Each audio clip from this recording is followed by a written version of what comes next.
అది నీ దేవుడైన యెహోవా లక్ష్యపెట్టు దేశము.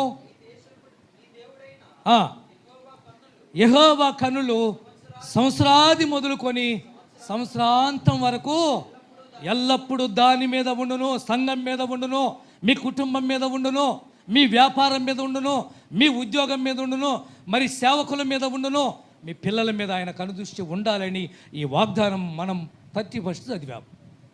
సంవత్సరాది మొదలుకొని సంవత్సరాంతం వరకు యెహోవా కన్నులు ఎప్పుడు?